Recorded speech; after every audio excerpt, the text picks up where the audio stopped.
Let's return now to our coverage of President Trump's decision to pull out of the Iran nuclear deal. The decision has been applauded by Israel, who's been against the deal from the beginning and says it has only served to increase Iran's aggression rather than reduce it. Well, let's speak now to James Sorene, who is the chief executive of the Britain-Israel Communications and Research Centre. He's live in Jerusalem for us. Really good to speak to you. Thanks for joining us today.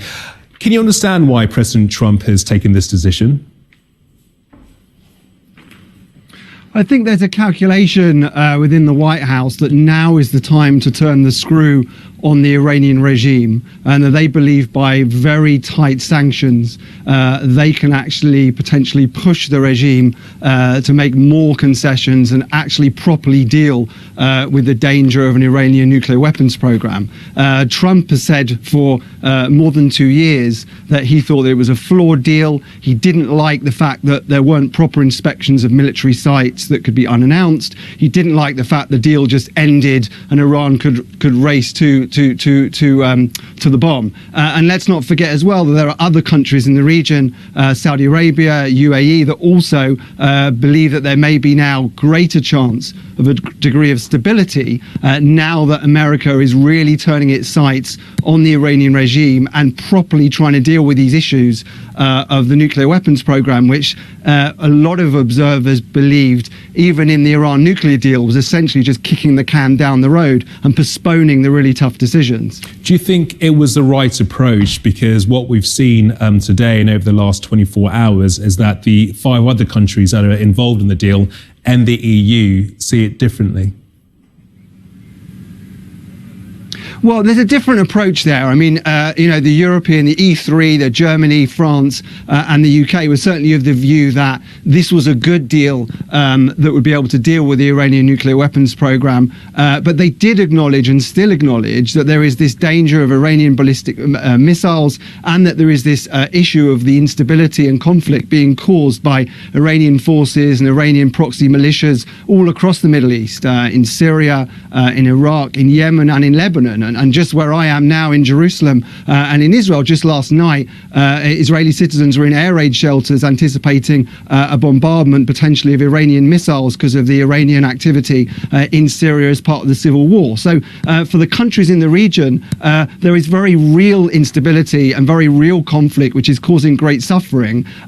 So they believe that if America really is focusing in on Iranian activity in the region and really trying to tighten the regime and cause real economic hardship, there may be some hope that actually we'll have a better situation in the future. James, how high are the stakes here? Because we've been reporting today that there was an attack on a Syrian military base where a number of people were killed, including Iranian personnel. That attack was carried out by the IDF. Are we in danger that we are moving into a period where we are seeing a heightened escalation in a proxy war that is taking place between the big key regional powers? Well, I don't think that's entirely connected to the nuclear deal and what's going on with that diplomacy. I think far from it. I think Iran is in a much more difficult position today than it was a week ago. It is under much more pressure and facing very real problems at home, and really its potential military overreach deep into Syria, close to the Israeli border, is now much more questionable for them. And I think the escalation that there is, where Israel is trying to prevent Iran bringing in surface-to-surface missiles close to the Israeli border, that's in some ways a sort of parallel conflict, which is not entirely connected to the nuclear deal. But I think, the motivation of Israeli leaders for Iran to be dealt with is definitely based on a very different regional situation that there was in the years leading up to the Iran nuclear deal, which is Iran, because of that easing of sanctions, has been able to make vast sums of money on the international money exchanges and selling its oil, and has been able to use that money to finance conflict and suffering and finance Shia militias in Syria, Houthis in Yemen, and do all sorts of nefarious military activities which are causing real problems. I guess the argument behind the nuclear deal was that it wasn't to so much bring Iran back into the international fold, but to stop them having a nuclear weapon now. Yeah, that was the argument, and the difference of opinion was that did it really do that because of some of those flaws in the deal? There are some people that would argue, the deal with its own limited scope was working, but there was a very real question to the extent of how much could we really say that Iran was not, keeping some capability to very quickly build nuclear weapons at the end of the deal.